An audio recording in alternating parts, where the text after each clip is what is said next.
Hi, I'm Cynthia Schiller. Please like and subscribe. We're going to talk about what it's like living with a narcissist, or if you're thinking about continuing on in a relationship, if it's a good idea or not, because these are the things that are going to happen to you the longer you stay with them. But basically, narcissism is just that inflated sense of self-importance, and they need excessive attention. So whether it's admiration or for you to feel sorry for them, but you're going to lose yourself in this process. Manipulation is what the narcissist loves to do. It's a tactic to contain, get control over you.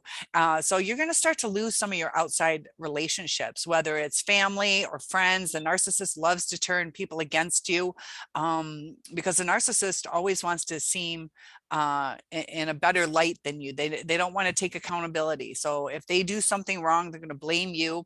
A lot of times they're so good at it that your relationships are going to believe the narcissist. And the narcissist loves to pull you away from your friends. They're often needy, so they consume your time.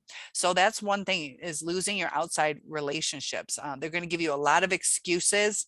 They're going to ruin holidays. And, you know, sometimes too with our friends, you know, if we cancel too many times, you know, we hope people don't give up on us, but there's only so much, you know, it starts hurting them.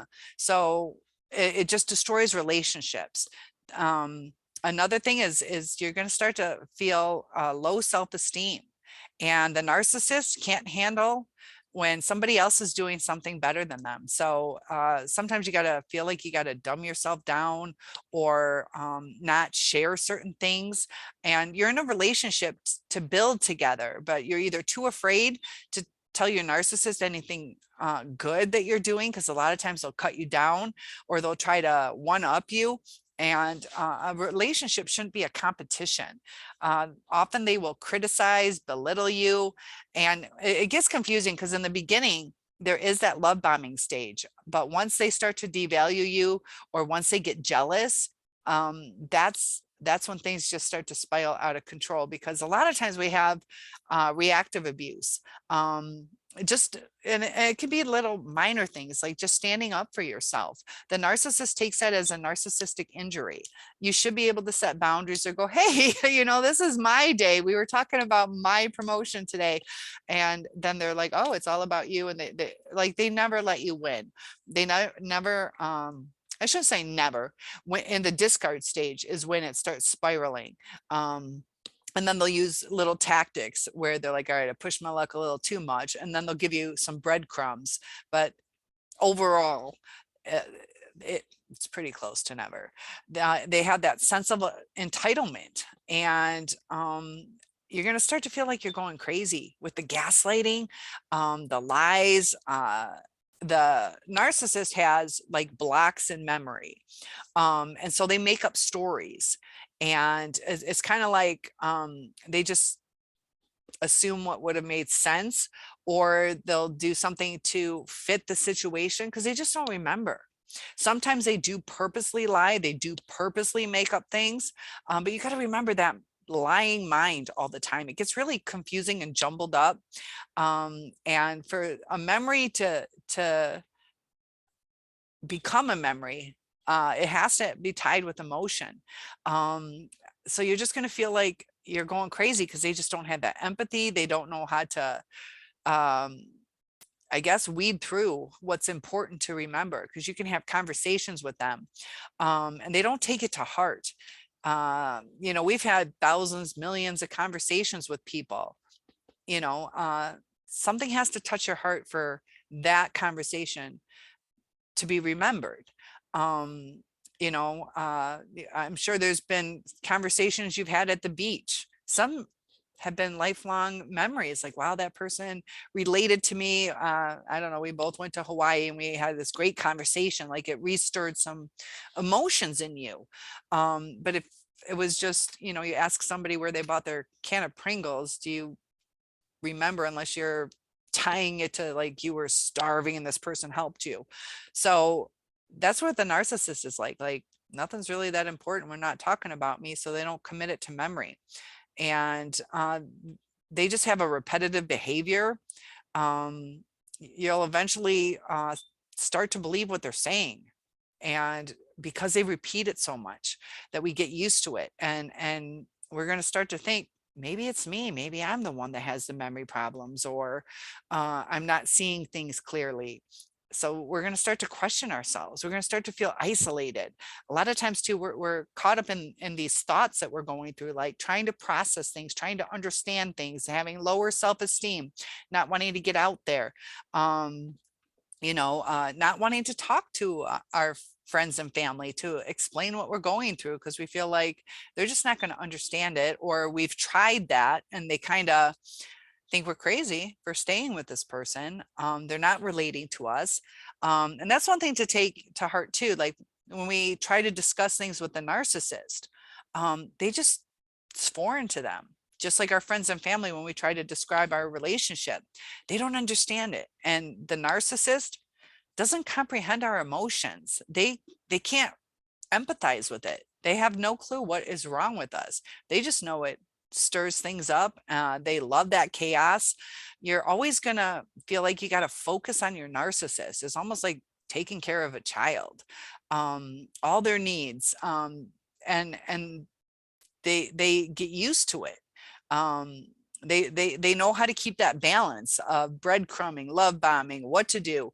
After the love bombing stage, when they start to go into the devaluation stage, which is even just taking you for granted, that's when you're going to start to feel uneasy. You're going to have anxiety, depression, your harder time functioning, and it's exhausting. Where I've like brought it down to, these relationships are an exchange of energy.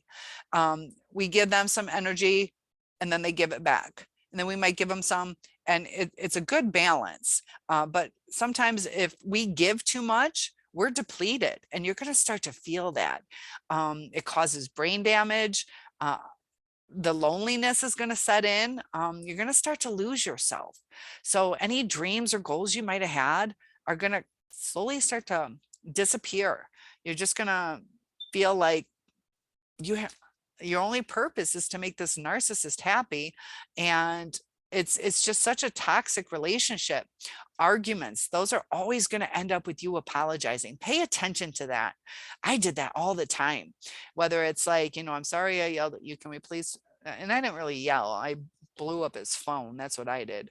But I'm sorry I did that, and please forgive me. But it's like, geez, like you're being a jerk for so long and not getting back to me, and I'm just asking if you're alive or dead. I'm sorry I asked if you were alive or dead because you were on your way to my house. It's been a couple weeks. Like, I should apologize for that. So that's like where the lower self-esteem is. And I remember one time I got so frustrated. I was like, I have to lower myself so much just to get a reply. And it's like the only time I would get a reply in the end stages was as soon as I was going to say goodbye. Like I've tried, like for 2 months, I've been trying to contact you, and I was ridiculous about it. But I think some of you, not all, but some of you guys can relate to that. But 2 months of, I love you, or can't we work it out, or what's going on, or I don't care, for just friends. Are you alive? Are you okay? Nothing for 2 months. And as soon as I'm like, you know what, this is ridiculous. I can't take it anymore. I'll give you a call tomorrow. So they know what they're doing. They're able to communicate. They know when they push their luck too much, so that they feed off the supply. And that's all they care about. And as soon as you're about to say goodbye, it's saying, I'm taking away your supply. So if you can set those boundaries, if you're trying to have a healthy relationship, whether it's a coworker, family, friend, lover, if you're trying to keep it healthy, boundaries. And it'll kind of keep it on a better level. But remember, that narcissist is going to get sick of boundaries. They don't like them at all. So there could be a discard in your future. So you see all these marriages, a lot of you with that new supply, wondering if it's better. It might be prolonged. The narcissist has learned new techniques. He knows, or she knows, what's working better. But some of you do you continue on in these relationships? really look back, like how much did the narcissist really love you? You know, what, write down what is important to you, what feels like love. You know, there's the 5 love languages. What makes you feel happy?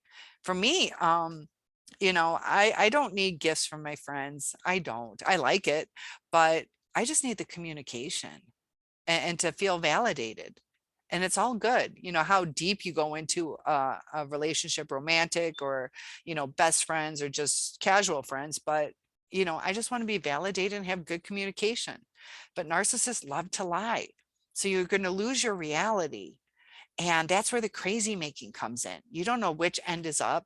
You're going to act out a character. Like, why am I apologizing? I'm apologizing for asking if you're alive or dead. Like, how retarded is that? And you're going to start to question yourself, like, none of this makes sense. Like, how do I even make it better? It's just gonna be a roller coaster. It's almost like I kind of wonder, are we starting to feel seasick about it, where it's like so rocky and wavy? But just take care of yourself. Look at your, you know, who you are.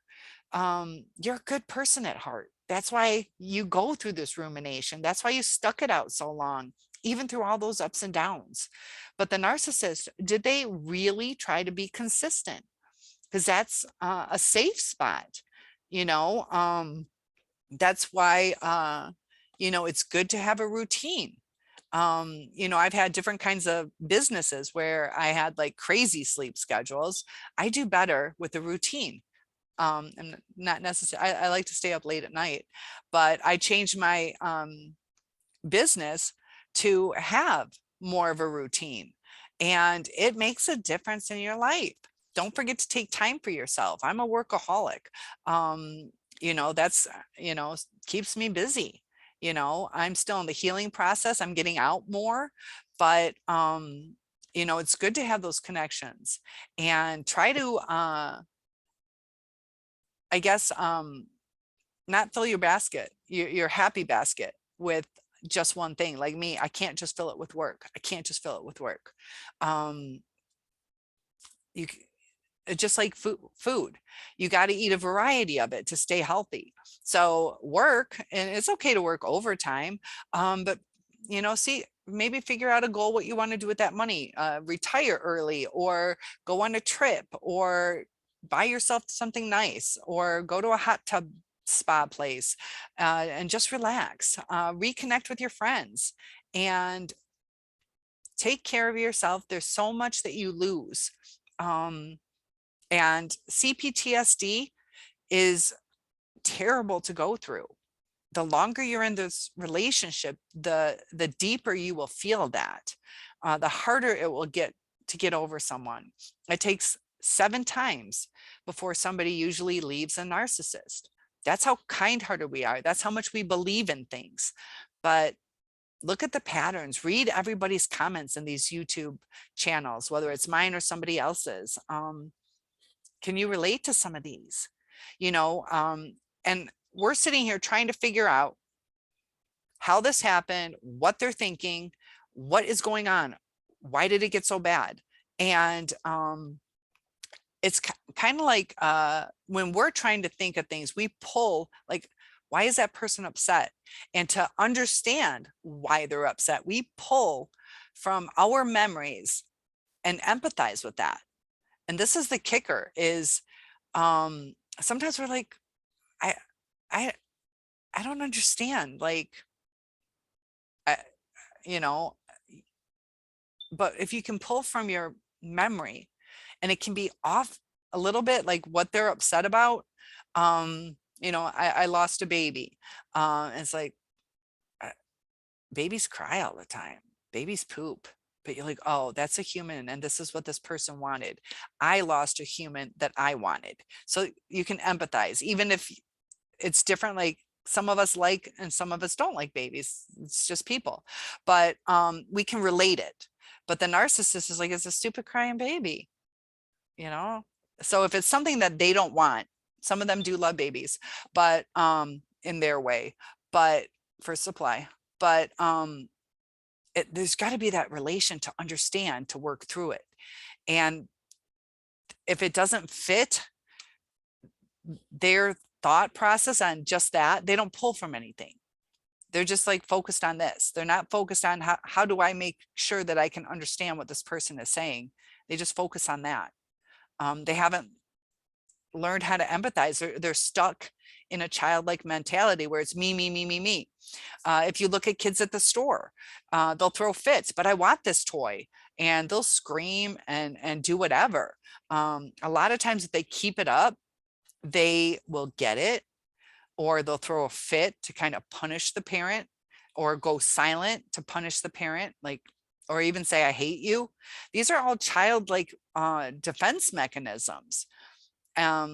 As opposed to the kid going, next time I should clean my room and be quiet and try to get good grades, do things the right way. It doesn't always work out, but the narcissist just gets caught up in that moment, just like children do. So please like and subscribe. Topic requests are welcome, and one-on-ones are also available. I'll see you in the next video. Have a great day.